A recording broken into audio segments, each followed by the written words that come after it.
All right, today we're gabbing with Dr. Contessa Metcalfe from Married to Medicine. She is back on the show, thank God. Contessa, I'm thrilled to have you on my show today. I'm happy to connect with you.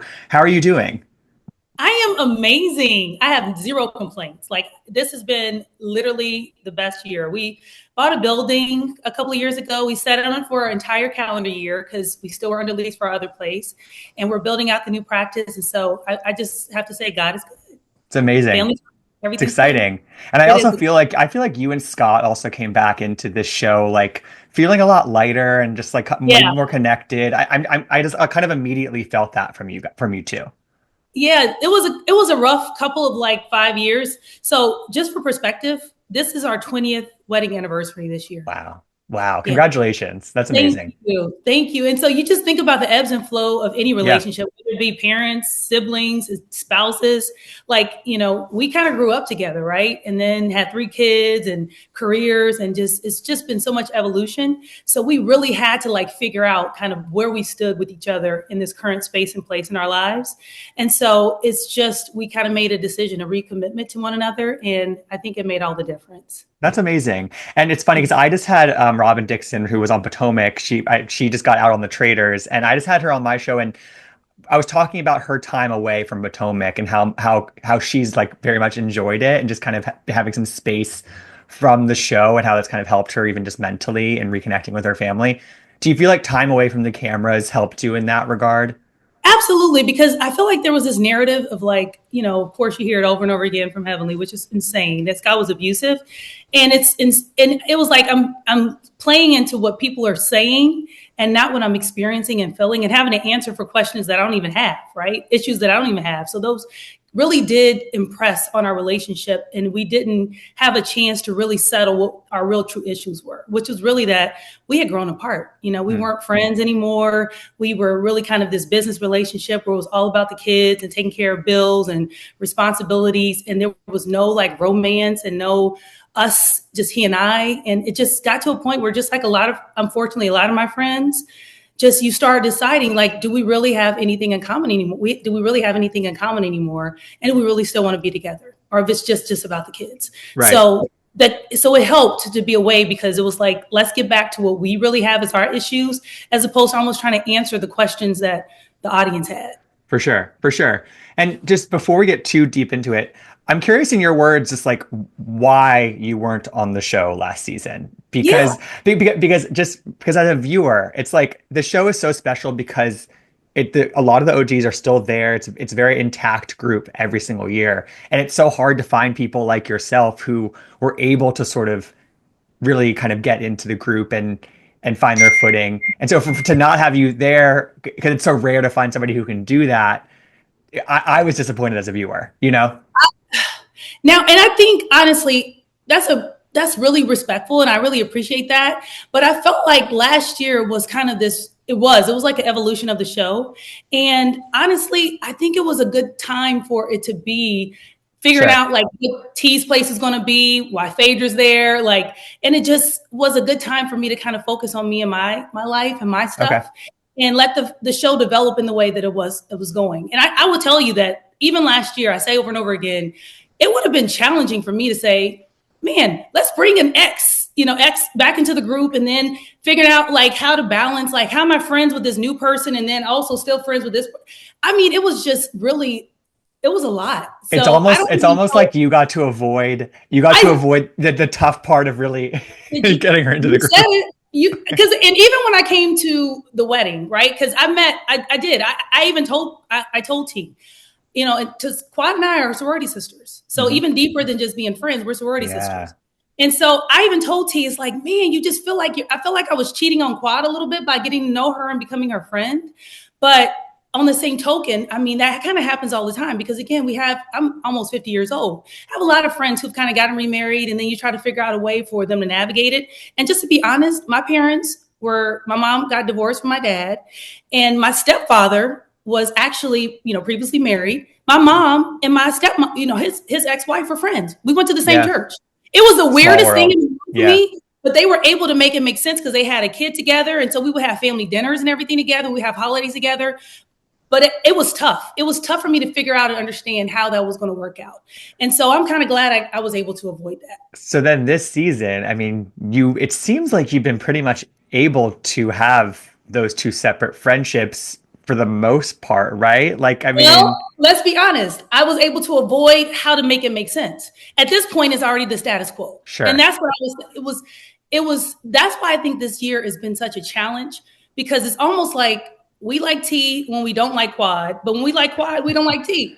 And I was like, wait, same person. She was here. This is the same situation. And so that actually kind of got worked out for me, like to make it all make sense, because it was already, this is the status quo. I didn't have to make it make sense. Right. So you haven't Yeah. really had any trouble in that regard at all. Like, I haven't, okay, but that's good.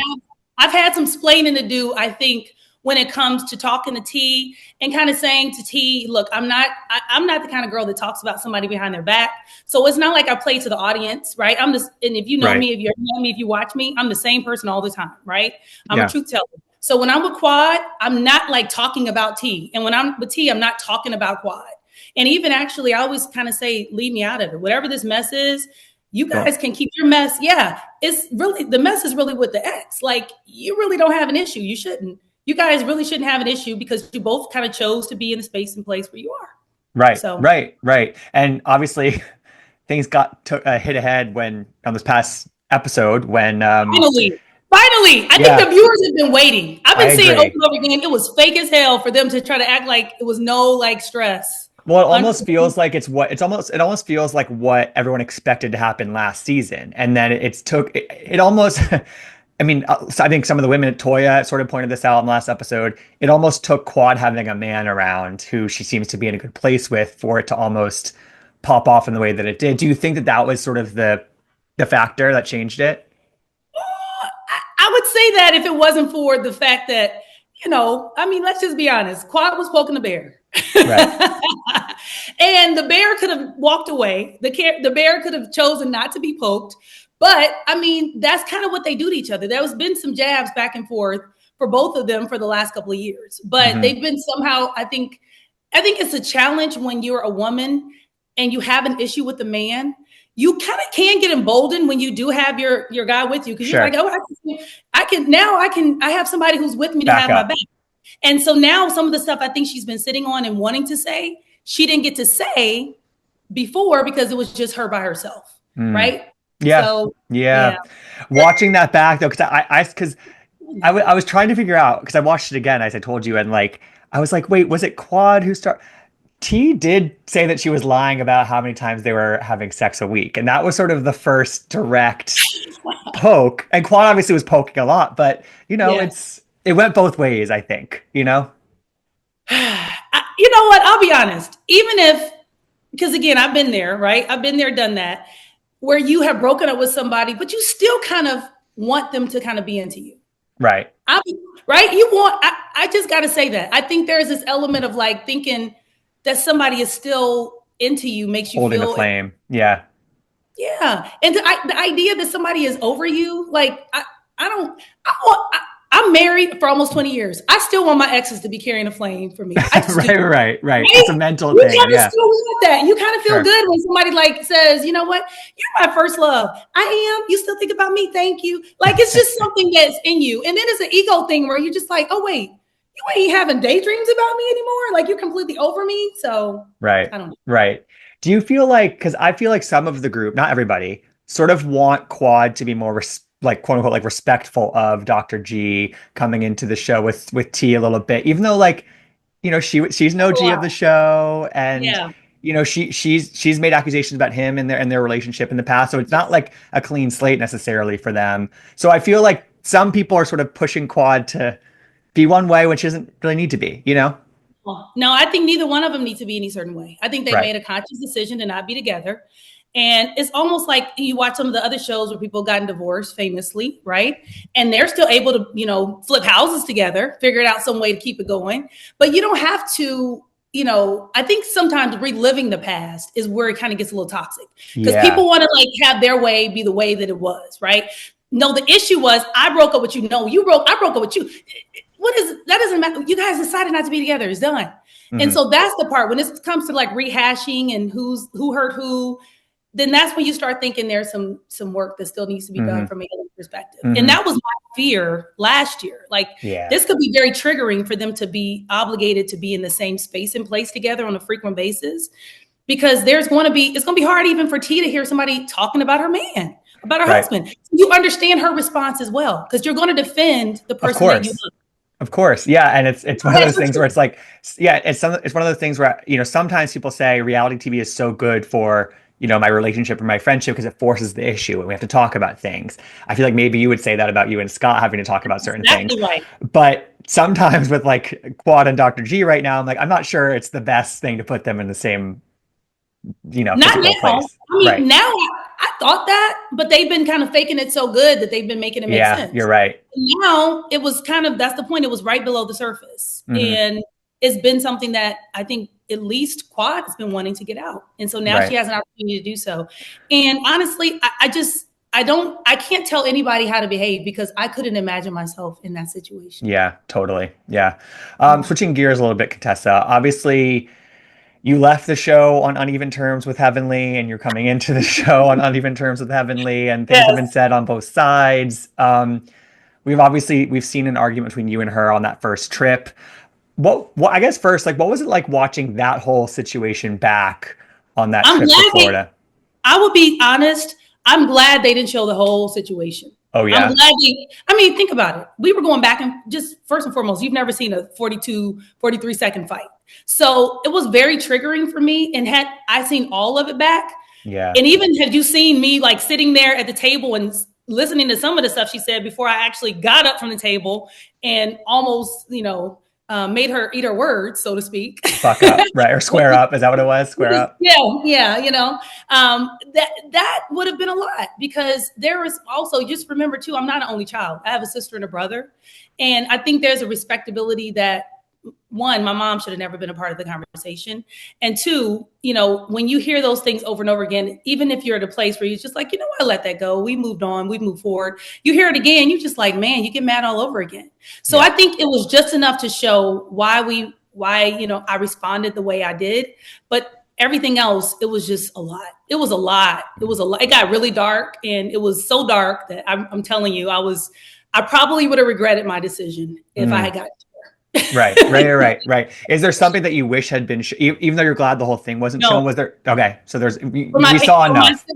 For my siblings' sake, I'm so glad. Okay. I'm so glad. My siblings, my cousins, my mom's siblings, for my dad, even, for everybody's sake, because my mom has nothing to do with marriage. Right. She passed away in 2010. Like, she should not be used as a trigger for my anger. Right. Right. I mean, you try to use Scott. It didn't really get me to where you wanted to go. So she went there. He went there, and it was just not necessary. But on the same token, I feel like I have to be responsible for my decision too. Contessa, a common refrain that I feel like I've seen online a little bit, I'm guessing you've seen it because it's just, when you click on the hashtag, like, you see the conversation, is that I think some people think that, like, you're blaming Heavenly for bringing some of your marriage difficulties to the forefront. The issue is not at all anything about my marital problems. Okay. The issue is that I thought she was my friend. And so to go on social media and talk about me like I'm just some random person off the street and just dogging me out, that was the thing. I thought we were friends. And you would never hear me go on social media and like talk about my friends and, dogging out their families and dogging me out. That was literally I never knew that was happening, because I'll be honest, I really wasn't watching her social media. So it was just toxic for me that you're talking to a bunch of complete strangers, right, and just dragging me, because again, if you love me and you want me and my husband to work out, then what is dogging me out and calling me stupid and calling my husband names and knowing I know all the stuff we know about your family? You've never heard me do that. And even, all the things that's happened on this show with all of us, everybody's going through stuff. Jackie and her husband went through stuff. You never heard us going on social media, calling Jackie names and calling Curtis names. Never heard us say negative things about. It's just when you do that, are you really my friend? Like, that's really the point. And if you're not, then let's just keep it what it is. Like, if you're just faking it for the camera, then don't try to fake it and act like it's real, because it's not real. Right. So it's not the nature of the message. It's just the fact that she's putting those messages out there at all. anyone who can tell you they've been married for almost 20 years has never had any problems, they're lying. So it's Sure. not even that. It was just literally, I had a friend who's going to a bunch of strangers, like literally anyone asking her a question, she's just dragging me and dogging me Right. out. That's Yeah. just who are you talking? First, who are you talking to? who, Right. who What is that? it's listen, it's not the most it's been kind of a common refrain that Heavenly talking on YouTube sparks, issues on the show. And it's a circular thing, honestly, at this point. I don't think that's what she gets gratification from, because that's the point. I mean, let's just be honest. Some people just don't have a lot of friends. They don't have a lot of popularity, and they get a lot of attention from people. And if that attention is more important to them than the quality relationships that they have, you got to get what gives you life, right? Right. But Sure. I've fed into you. I've been there for you as your friend. But if someone were to just overhear the things that she's saying, you would never think she's talking about a friend of hers. Mm. And that was my only issue. It's just Yeah. how she Okay. was tagging me. It's like, Yeah, yikes. it can't be that can't be easy. In the trailer for the rest of the season, we see Phaedra call Dr. Heavenly the Devil's daughter. Do you Yeah. agree with that label? I think she has low self-esteem. And I think we have to just remember where she came from and remember what she is now and what she's accomplished. And I think there is Yeah. this element of she's just very, very addicted to attention. And whatever and whoever gives her attention, she's going to just go for it. And Okay. that's really what I think. And that's what my degree is in psychology. And that's what I've always felt about her. And so I just feel like what she's getting. And again, it's to people some of them have never even done anything to earn it. But that's just the thing, that she's going to hurt people, because hurt people hurt people. Sure. And Yeah. until she figures that out, then I think it's going to be tough for her to find a lot of quality relationships. One of the last questions I have for you, Contessa, is there's this whole thing with the other person who joined the show when you were gone was Phaedra, and Yeah. she has not been shy about shading the Married to Medicine cast in press in recent months. What do you make of that? Do you expect to see her at the reunion? She's obviously on Atlanta now. Like, what do you make of the Phaedra of it all? Because again, she joined when you were not here. Well, just to be honest, Phaedra lives a stone's throw like from my house. She lives Okay, like right next to so me. we got to So be careful with she hear what our we say about the conversation. She needs neighbor. to hear some of our conversation. So I adore Phaedra. I think Phaedra is amazing. And we can't ignore the star power of Phaedra, right? Traders, I mean, Dancing with the Stars, like who on our cast has been invited to any of those things, right? Other than Phaedra. So one thing that is clear is that she has the it factor. Totally. And whether or not she brought something to the show, we can never we don't know, because it happened. So if there was a spike in the ratings last year and there was renewed attention, I mean, I know people were talking about left and right that Phaedra was coming on the show. I thought Yeah. it was amazing. And I mean, honestly, I don't, Phaedra is Phaedra. And she's so popular, we know her by her first name. Right? It I just would say is. I would say the same about all you guys, though. I think all you guys have Oh, the it thank factor you. too, but Oh, so you don't take the comments personally that she's made about the show. no, Okay. I don't. Okay. And who cares? As long Yeah. as the show keeps living and its attention coming to the show and its renewed attention, whatever brings eyes on the show. I mean, I have a ton of ideas. And I would say if someone comes on the show, and here we go again, if they need that, if they say that because they need to feel that way, how does it hurt me whatsoever? That's on them. Right. I mean, Right. it's fine. As long as Yeah. people are still watching the show, we're here, we're all a part of it. Who doesn't want to be Beyonce? Everybody thinks they're Beyonce. Let her be. Like, nobody wants to be, right? Nobody wants to be everybody else. They don't want to be in Destiny's Child. They want to be Beyonce. So let everybody Sure. believe that they're the one. And who's it hurting? It's not hurting anybody. Yeah, you're right. But you know what? Destiny's Child is pretty great too. So that's what That's that's what how I I think. feel. That's how I feel. Don't get me Yeah. started. Yeah, Absolutely. yeah. Well, Contessa, this is so much fun to get some time with you. I'm really happy to connect, and congratulations on the new practice, and that that's such an exciting journey. And again, just happy to have you back on the show because I think it's where you belong. So Thank you so much. I'm happy to be here. yeah, thanks so much.